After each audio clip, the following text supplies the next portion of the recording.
రోజు మీరు చూసుకొని కావాలండి. మనం మీకు బయట లోపలికి వెళ్తే ఏం చెప్పా, కోటికి అవుతాం ఏం చెప్పి మీరు అడిగారు. మేము 10 గెలుస్తున్నామని అని చెప్పాం.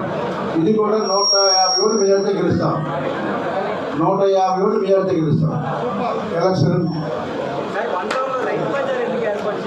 చూస్తున్నాను, చేస్తున్నాను. 100 సంవత్సరాలు తిరగలేదు ప్రగేసి అన్నాను.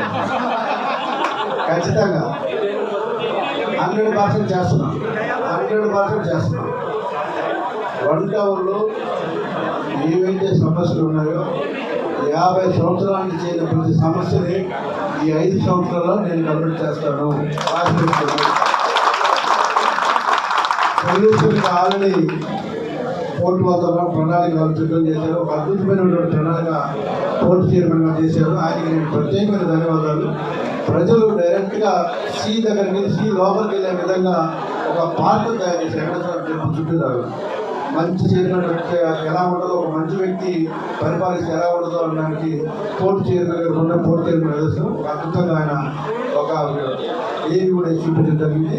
చాలా బాగా చేశారు. అలాగే మేజర్ ఎఫెక్ట్ ఎస్ఎల్ కెనాల్, ఆ కెనాల్ కూడా సుమారు 20 కోట్లు అవసరం అయితే మ్యాక్సిమం మేము ఇస్తాం. మిగిలిన జీవనశీ నిధులతో అది కంప్లీట్ చేయమన్నారు. అది కానీ ఎస్ఎల్ కెనాల్ కానీ కంప్లీట్ అయిపోతే పోర్టు కాలుష్యం 90% అయిపోతుంది.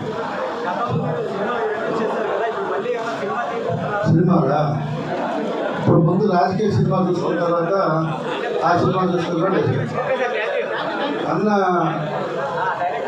డైరెక్టర్ గారు. మాకున్న అనుబంధంతో పార్టీ ఆఫీస్ ఓపెన్ చేస్తామంటే ఒక అన్న లెక్క పెట్టారు.